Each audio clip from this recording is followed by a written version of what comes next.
Next up, the Washington football team at the Philadelphia Eagles. I actually got a chance to listen, Ben, to some Philadelphia sports talk radio because I was in my car. I don't really listen when I'm not in my car.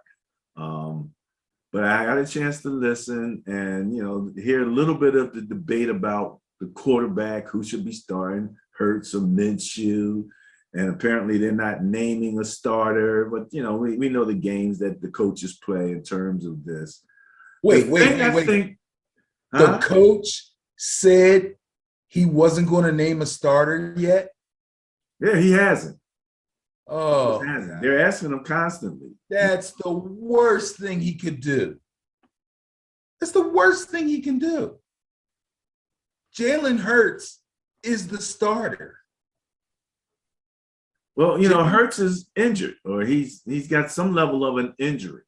So he's playing that line right now. He's not naming a starter because he doesn't know the extent of Hurts' injury, or they're not sure if he'll be able to play. That's pretty much what they're saying. That's what they're saying. But again, there's a certain level of gamesmanship that happens with all of with the NFL and all of that kind of stuff. About. So that's to be expected to some degree. It's the Eagles versus Washington. Jalen Hurts is our starter. He's day to day. If we can get him on the field and get him a couple of limited practices, he'll be out there Sunday. That's what you say. And then if that doesn't happen, then Minshew will play. You don't go, oh, I'm not prepared to name the starter yet. That's the kiss of death. You're starting a quarterback controversy where there is none. Okay. I hear you. I hear you with the coach council.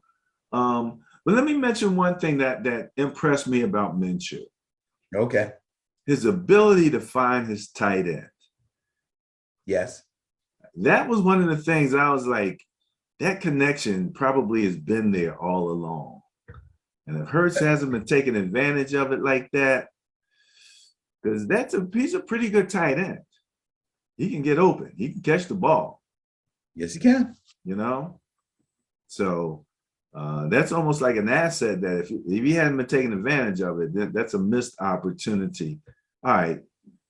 After saying all that kiss of death, blah, blah, blah, the bias plus score favors those Eagles, Benny. Who you got? Well, this says here, Jalen Hurts got a limited practice in today.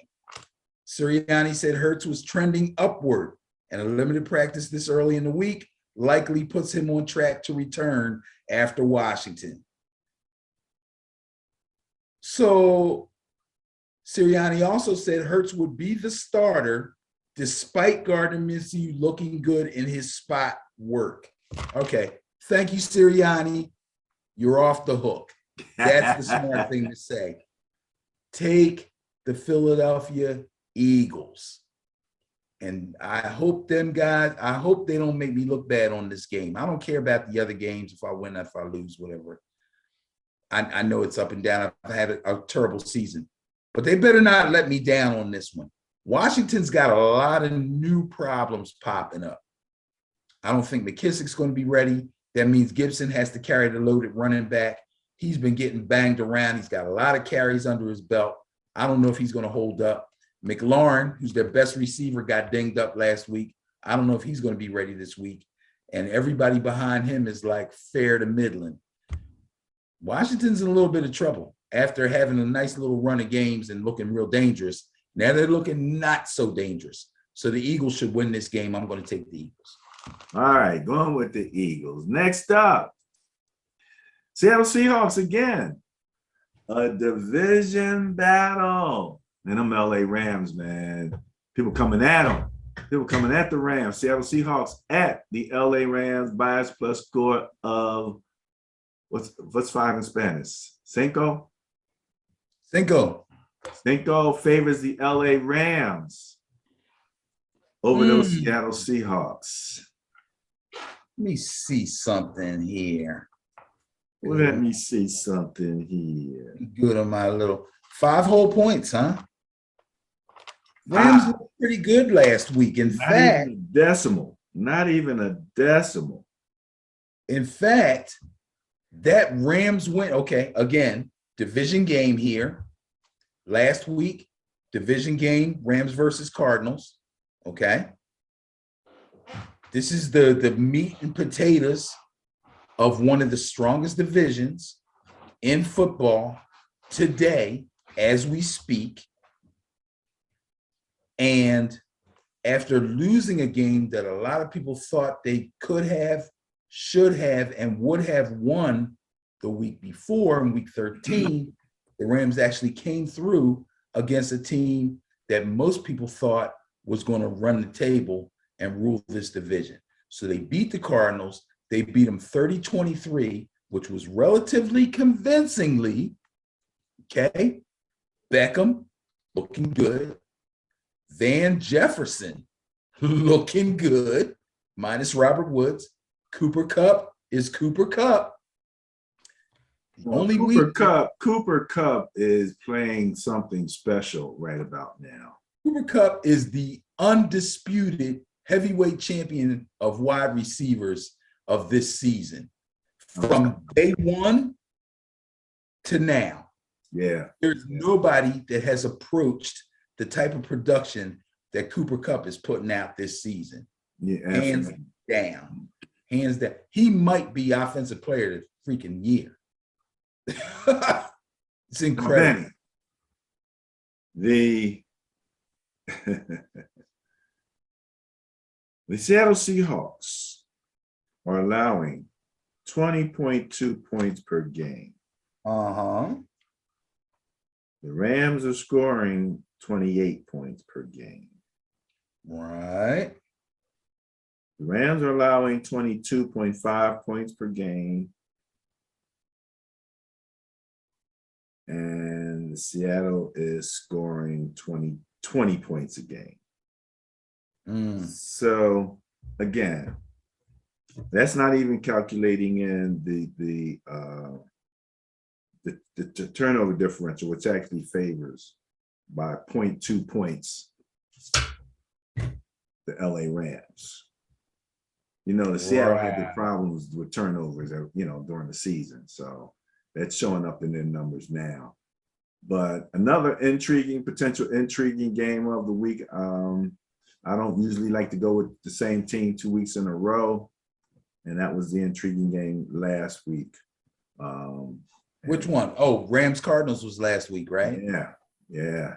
Okay. Well, I mean, I'm not going to twist your arm to do it, but I tell you what, let me take some of the intrigue out of it. So back in week 5, Seattle played the Rams at home.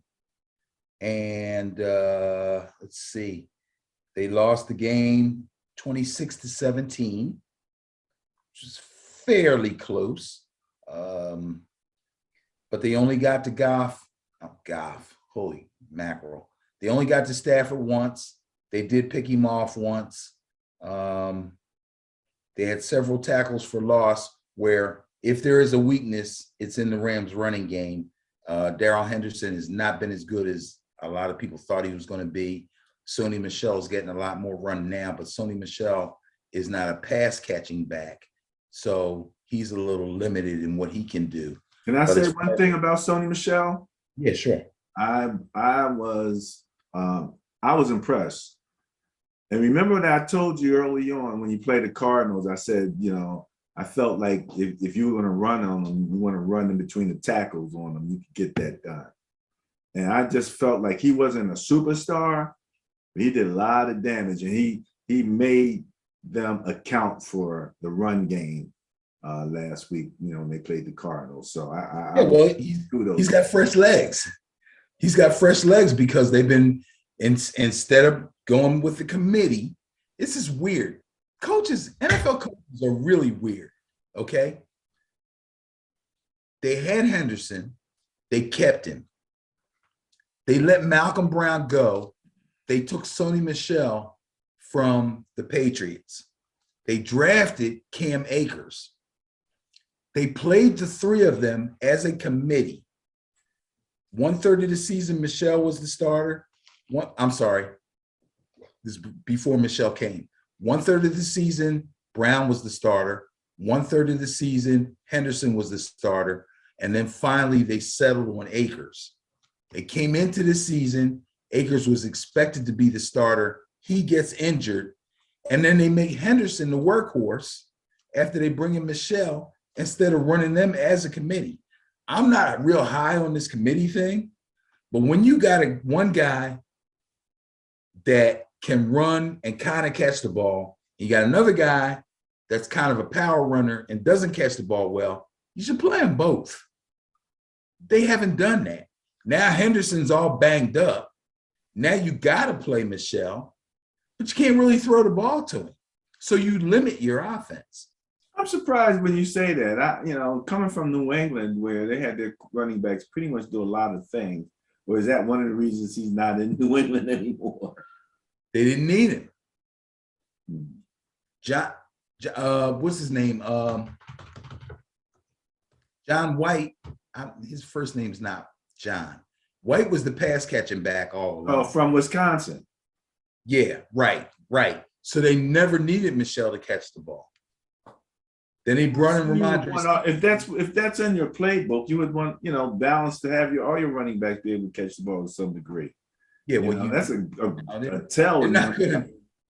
Why would they stress that if they know this guy's a good runner? They know this guy is a third down back. This guy comes in on third down and he catches the ball and you can't stop him. So why am I going to make that guy who really can't catch? Well, no, if you can't catch, you can't catch. I'm just, again, you would want to. I'm just saying, you would want that back. That's what I was saying. Is that why he's not there? Because I would think that when one back goes down, you don't want the other back to be that deficient. You want to be able to run your offense, and if it's that's why you run the committee, and you don't, and you try to limit the chances of that guy going down by playing a committee and running them both. And I'm not saying they should have made Henderson a third down back. He could have been a 3-down back, but you had to play. Michelle hasn't played much this season. If you really go back and look at his numbers, they've kept him on the bench. He's been like mop-up duty at the end of blowouts. He's not really getting the kind of run. So he's got fresh legs now. That's why he looks impressive. Well, we'll have to keep an eye on him going into the last 3 weeks of the season, because it sounds like, this is his time. Well, I don't know if Henderson's going to be ready to come back or not.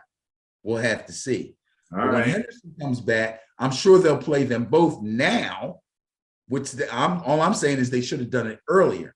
But the bottom line is, I think the Rams will win the game. I think Stafford has more weapons. Oh, I'm sorry. Let me make sure everybody hears this.